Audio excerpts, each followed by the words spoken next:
Welcome to episode 6 of Antlia. We have a couple of failed expansions on this turn. And there's also an event that technically could lead to some conflict. We will see. Out of Ermor's expansion battles, he didn't take any losses in Amul, of course. There's a ridiculous amount of equites for a province like this. He lost some levies against Jaguar Tribe, but you can see how effective just 2 equites can be, getting more kills than 8 Hastati. But this here is the iffier battle. This is the one I was talking about last turn, where he's going up against Lion Tribe. These units aren't anything to write home about. They do have javelins, so they could potentially get an extra hit or 2 in. The archers even less so. The threat here is this boy. The main threat here is this mage who can cast a spell that will drop defense on these equite to almost nothing, which usually wouldn't be a 2 problem if you have higher numbers, but with only 4 units, it's a little bit risky. But let's see how the equite do. They don't have any issue at all against units like this without a mage, and the mage is casting Panic, he's casting Tangle Vines. So here's an example of Tangle Vines in action. His defense skill has been dropped to almost nothing, and now he's profusely bleeding. And with the amount of hit points he has left, he's probably not going to make it. But there aren't quite enough Lion Tribe here for the mage to capitalize on the low number of troops, and they get destroyed.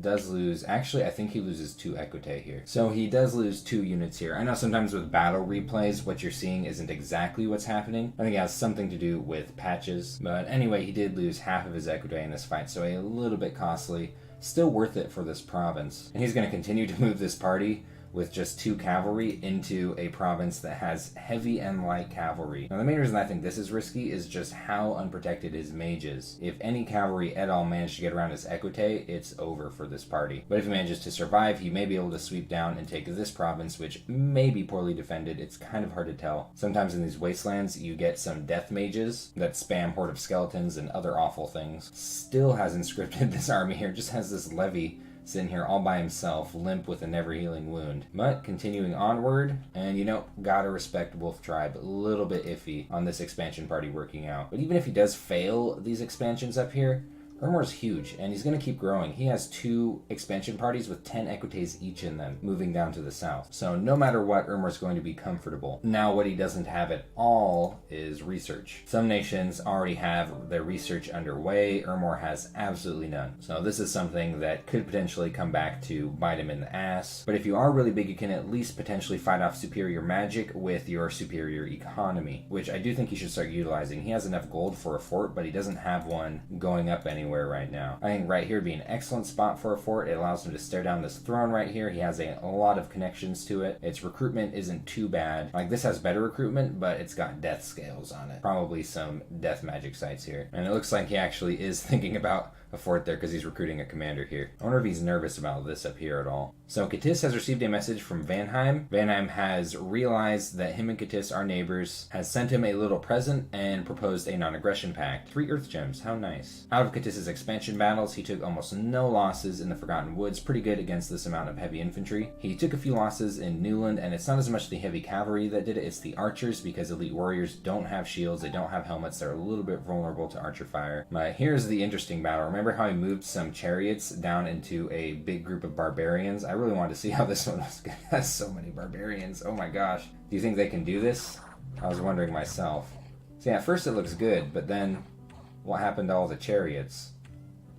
They just disappeared. So yeah, nope, not an effective strategy against barbarians. Personally, if I was going up against barbarians as Catis, it'd be a little bit tricky because the typical methods that I use against barbarians, Catis doesn't really have access to. Like, you don't have any archers. I think what I might try is I might grab around 15 of these to form a line and have them kind of fire into some barbarians before holding them still, while I have these elite warriors come up on the sides around the javelin throwers, and possibly even a lizard chariot or 2 with the elite warriors. Now the thing is with these lizard chariots and trampling units in general, and why they're not very good against things like barbarians, is when a unit tramples, it goes on to the space that it's trampling. So if there's like a big blob of enemies, it basically surrounds itself when it tramples, and it's being hit on all sides by huge ass muscular dudes holding mauls and great swords and shit. And its unsurroundable bonus is not that high here. But I do think that this can definitely have its uses. It's scripted a little bit similarly to elephants. It could take on a lot of different independent types. Looks like Catis is moving this expansion expansion party up possibly to try and take the Broken Land, which could potentially end with a bump with Ermor in a couple of turns. And I think he might be moving this party here down to attempt to take this Barbarian province, which triggers me a little bit because he's still got these units just chilling out here doing absolutely nothing. He might as well move this direction. And he is recruiting some archers here, which I think that does tell me that he is planning on taking these barbarians. Archers are pretty good against barbarians.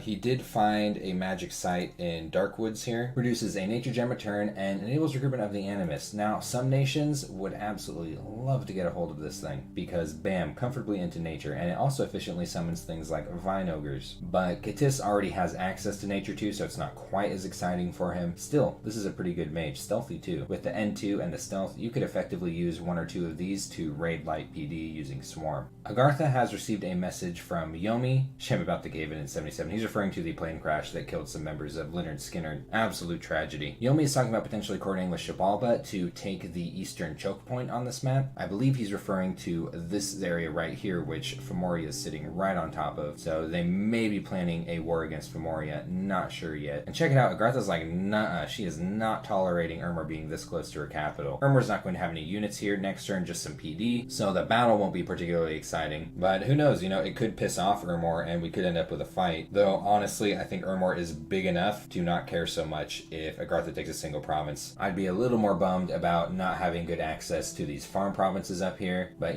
when Agartha's capital is sitting right here, like to take provinces like this, you're probably going to have to tussle with them. This is the battle I'm more excited about next turn. Moving a Troglodyte Lord wearing a black steel full plate onto this province right here with the Woodsman Blowpipes and Vineman, just to solo that shit. Look at this, 28 protection. The natural protection is stacking with the armor protection and making it so that it's really hard to do damage to this thing. And even if he did, it has a huge HP pool. So the idea is that this thing with its heavy armor and its trample is just going to run over this entire army. And she's making another black steel full plate for the second Troglodyte Lord. So this is pretty sweet right here. Hope it works out. Something that I'm wondering that I don't actually know is it says here that total protection head 9 because, black steel full plate doesn't cover the head, so it's not going to add any head protection.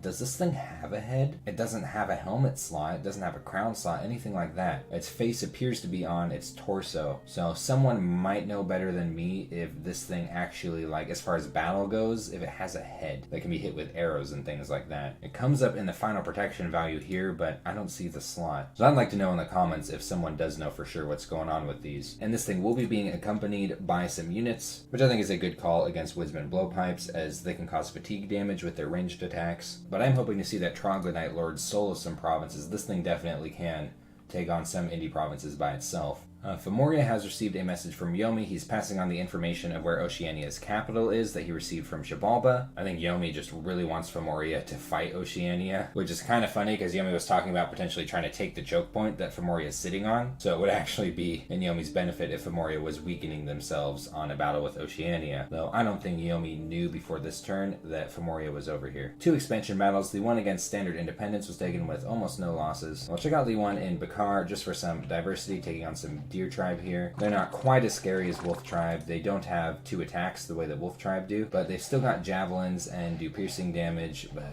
yeah, it's not enough against these shielded superior units with their own javelins. These don't have any shields at all, and only takes a single loss in this province as well. This is a little bit unsettling though, that Femoria has to stare down this on his western border. Bunch of nasty bats up here, fucking 100 goblins. I'd be a little bit spooked by this. I think it's possible he might be moving up to think about taking on this province here, which yeah, this might be able to handle it. And I think this over here is pretty fortunate on the eastern side. He has a clear path right to the coastline that's going to cut off this farm province from whoever might be over here. Finally starting recruitment of the Fomorian Druids. I think that's a really good idea. These mages are freaking awesome. But what I don't see from him is he's not recruiting any commanders anywhere to think about starting up a fort, which I think he should be doing. Maybe he's really dead set on building his fort here, and he's just going to recruit a commander there next turn. But this is something he could have done a couple of turns ago, and then he could have moved a commander along with this army onto this province at the same time so that he could get a fort started as soon as possible. Now, as for Vanheim's expansion battles, he did lose a single van here against a small amount of lizards. Kind of sucks, actually. And this is the battle where he moved, 7 Huskarls into a huge pile of barbarians. Alright, I think he's going to do better or worse than the chariots from Catis. Oof. Oh man, is the Prophet going to get away?